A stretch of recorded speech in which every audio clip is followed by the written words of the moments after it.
Dear students, how are you all? कैसे हैं आप सब? आज की इस वीडियो में हम बात करने वाले हैं बीए प्रोग्राम सेकेंड ईयर के आगे के चैप्टर्स की। जैसा कि आपको याद होगा कि हमने लास्ट वीडियो में 5 चैप्टर्स एक साथ डिस्कस किए थे, तो आज की इस वीडियो में हम बात करने वाले हैं आगे के चैप्टर्स की, जो कि बहुत ज़्यादा इंपॉर्टेंट है फिर से। और मैं आपको एक चीज़ और बताना चाहती हूँ कि आप इस चैनल से स्टिक रहिएगा, क्योंकि अब मैं बीए प्रोग्राम एनुअल ईयर्स के जो एग्ज़ाम्स आने वाले हैं सेकेंड ईयर के, उसकी प्रॉपर प्रिपरेशन कराने वाली हूँ, जिसमें मैं 4 मेन सब्जेक्ट्स कवर करने वाली हूँ, जिसमें English, political science, education and human rights cover रहेंगे। तो अगर आप भी प्रिपरेशन करने वाले हैं और आपके भी यही सारे सब्जेक्ट्स हैं और एनुअल ईयर के एग्जाम आपको देने हैं बीए प्रोग्राम सेकेंड ईयर के, तो आप प्लीज़ इसे देखिएगा। बड़ी अच्छी खासी आपकी प्रिपरेशन हो सकती है, आप बहुत अच्छे मार्क्स से इजीली पास हो सकते हैं।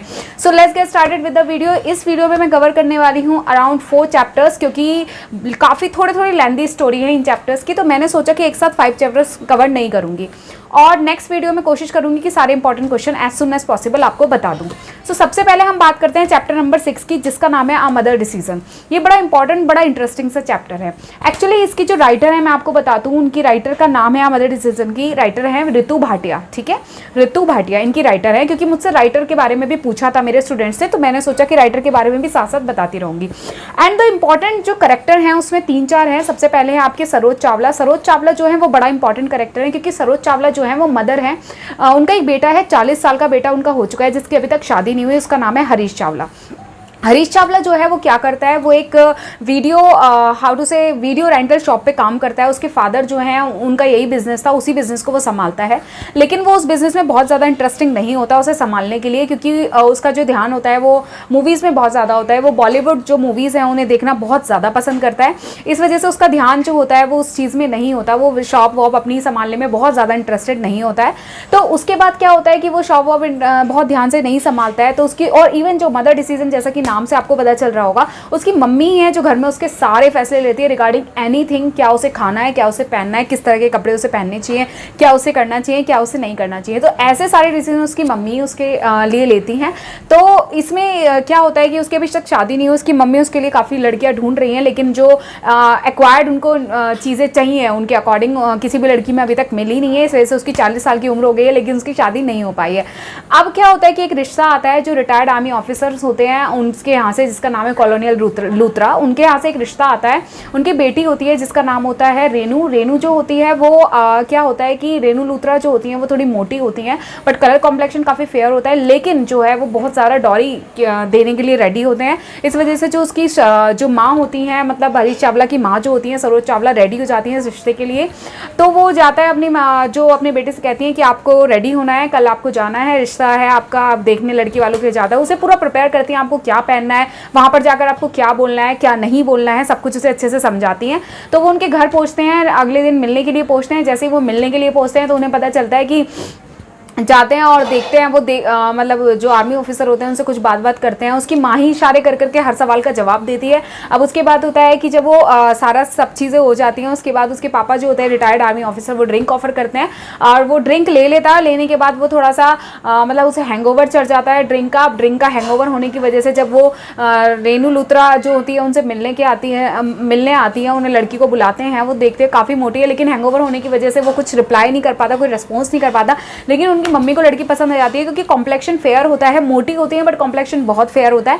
तो इस वजह से वो पसंद आ जाती है, और काफ़ी सारी डॉरी जो है वो दे रहे हैं। उन्हें पता था कि उनका बेटा जो है वो कुछ करने के लायक तो है नहीं, और बिजनेस भी वो ठीक से रन नहीं कर रहा, तो उन्हें एक ऐसी फैमिली चाहिए थी जो उसे सपोर्ट कर सके और आगे जो है उसकी हेल्प कर सकते लाइफ को चलाने में। तो क्या होता है कि वो चले, और हैंगओवर की वजह से वो हाँ कर देता है। अगले दिन जब वो सोकर उठता है तो उसे पता चलता है कि मेरी जो शादी है वो रेनू लूथरा से फिक्स हो गई, क्योंकि वो अपनी जो उसकी माँ है वो फ़ोन पर बता रही होती है उसकी बुआ को, जिसकी बुआ का नाम भी मैंने यहाँ पे मेंशन किया है। उनकी जो बुआ है सावित्री नाम है उनकी बुआ जी का। वो सावित्री को बता रही होती है फ़ोन करके कि मेरा रिश्ता फिक्स हो गया, और जो है लड़की थोड़ी मोटी है, बट क्या हुआ, बहुत सारी डॉरी मिल रही है और कॉम्प्लेक्शन बहुत ज़्यादा फेयर है। तो this is the story all about. इसमें इससे ज़्यादा कुछ है नहीं। और इसमें एक इंपॉर्टेंट क्वेश्चन ये पूछा जाता है कि वो किस तरह की मूवीज़ देखना पसंद करता है। उसे एंटरटेनिंग और फन लविंग मूवीज़ बहुत पसंद थी, रोमांटिक मूवीज़ बहुत पसंद थी। वो अपने आप को हीरो की तरह ट्रीट करता था। उस एक्ट्रेस जो थी उन्हें उनके सपने वो देखा करता था, समथिंग लाइक दैट। थोड़ा सा ये है, this is the story all about. ये पहली स्टोरी यहाँ पे खत्म होती है। हमारी सेकंड स्टोरी जो मोस्ट इंपॉर्टेंट है, ये मुझे काफ़ी अच्छी स्टोरी लगी, जिसका नाम था this is a chapter number 6 हमने कवर कर लिया। चैप्टर नंबर 7 की हम बात करते हैं। तो चैप्टर नंबर 7 की स्टोरी है, ये है फोटोग्राफिंग मदर, जिसका नाम है फोटोग्राफिंग मदर। हाँ, ओके। तो इस चैप्टर को लिखा गया है किसने? सुंदर राम, ठीक है, सुंदर राम ने लिखा है द फोटोग्राफिंग मदर, ठीक है। इस चैप्टर में क्या है? इस चैप्टर में जो है कैरेक्टर के नाम मेंशन नहीं किए गए हैं। इसमें क्या है, एक लेडी के बारे में बताया गया है जिसने अपनी लाइफ में बहुत सारे स्ट्रगल फेस किए हैं। बहुत छोटी उम्र में वो, उनके हस्बैंड जो थे वो चले गए थे, मतलब ऊपर डेथ हो गई थी उनके हस्बैंड की, और उनके 4 बच्चे थे जिसकी वजह से उनको अपनी जो लॉस की फैमिलीज पर उस लेडी को डिपेंड रहना पड़ा। सारे काम वो घर के करती थी क्योंकि फाइनेंशियली वो अपनी लॉस की फैमिली पे टोटली डिपेंड थी। वो अपनी कोई राय नहीं दे पाती थी। उनके जो 4 बच्चे थे उनको पालने के लिए उनके पास कोई जरिया नहीं था, तो वो वहाँ पर पूरी तरीके से जो होती हैं वो डिपेंड होती हैं लॉस की फैमिली। काफ़ी स्ट्रगल उन्हें अपनी लाइफ में फेस किए होते हैं। जब उनके बच्चे बड़े हो जाते हैं, कुछ लायक हो जाते हैं, तो वो अपनी मम्मी की एक फ़ोटोग्राफ खिंचवाने के लिए लेकर जाते हैं। उनकी मम्मी हार्टली और मेंटली और फिजिकली काफ़ी कमज़ोर हो चुकी है। जब फोटोग्राफ खिंचाने ले जाते हैं तो आपको पता होता है जो ओल्ड कैमराज होते हैं वहाँ पर पुराने समय के, अगर आपको फोटोग्राफ्स की याद होगी कि फोटोग्राफ्स कैसे क्लिक होते थे, तो आपको शायद याद होगा कि वो एक मतलब एक अजीब सा कैमरा होता था और उन्हें ब्लैक कलर के कवर के पीछे जाना पड़ता था और वहाँ से वो पिक्चर क्लिक करते थे, जिसे सेटअप करने में ही काफ़ी समय लग जाता था।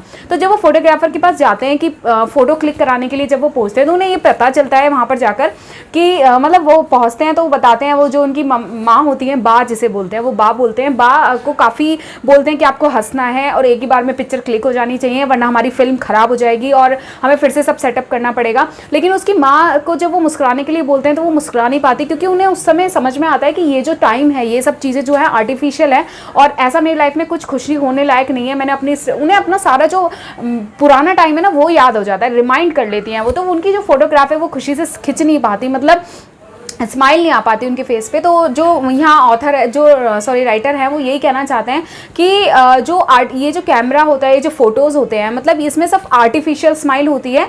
एग्जैक्ट ज़िंदगी में क्या हुआ होता है किसी को नहीं पता चलता इन फोटोग्राफ्स के थ्रू।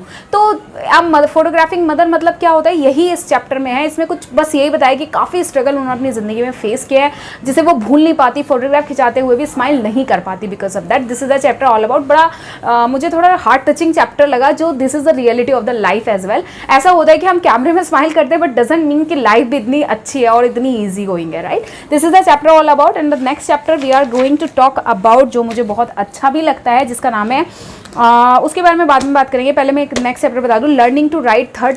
ये जो लर्निंग टू राइट है ना, जो चैप्टर है, ये आपका एक पार्ट है जो free writing learning can be fun हम पढ़ रहे थे ना, उसका ही थर्ड पार्ट है ये लर्निंग टू राइट। देखिए, पहले चैप्टर में आपको पता है मैंने क्या बताया था, सेकंड भी पता है लर्निंग कैन बी फन में हमने क्या बताया था। अगर आपने वीडियोस नहीं देखी है देख लेना। अब इस चैप्टर में हमने क्या बताया, इस चैप्टर में जो राइटर है वो ये कहना चाहता है कि लर्निंग से राइट की पोजीशन में, लर्निंग टू राइट का प्रोसीजर क्या होता है। देखिए, क्या होता है कि हम लिखना बहुत आसान है, बट गुड राइटिंग किसे कहा जाता है? गुड राइटिंग उसे कहा जाता है जब हम पैराग्राफ की स्टार्टिंग करते हैं। अगर हम कहेंगे बहुत अच्छा आपको ऐसे लिखना है, या you are going to write a very formal letter, आपको फॉर्मल लेटर लिखना, what you will think that जब आप स्टार्टिंग पैराग्राफ लिखते हो, या आपका चाहे लेटर हो गया, या फिर हम बात करें, लेटर की भी बात नहीं करते हैं, अगर हम बात करते हैं सपोज आपके लेटर की बात करते हैं, I am so sorry the mic was like disconnecting like that. So हम जब लेटर की बात करते हैं तो हम उसमें से क्या इशू होता है कि लेटर में, या फिर हम ऐसे की बात करते हैं तो फर्स्ट पैराग्राफ में we just notice in our mind कि भाई ग्रामेटिकल मिस्टेक्स नहीं होनी चाहिए, ग्रामेटिकल एरर नहीं होनी चाहिए, कोई दिक्कत नहीं होनी चाहिए इसमें, सो दैट कि जो टीचर्स चेक करें वो मार्क्स काट ले।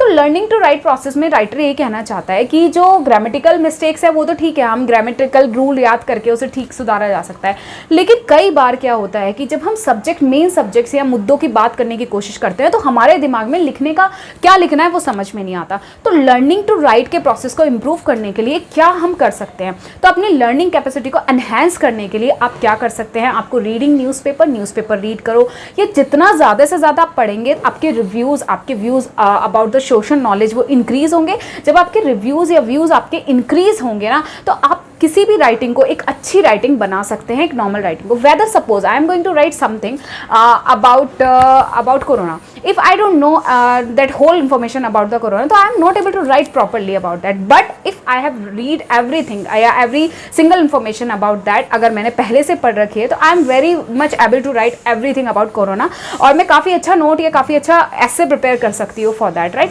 This is the example of all about कि अगर आपको लिखना अच्छा है तो आपके लिए उसके लिए रीडिंग स्किल्स आपके अच्छे होने चाहिए, आपको नॉलेज होनी चाहिए about regarding that particular thing whatever you going to write. Okay, grammatic और नॉलेज तो है ही है. This is the chapter all about.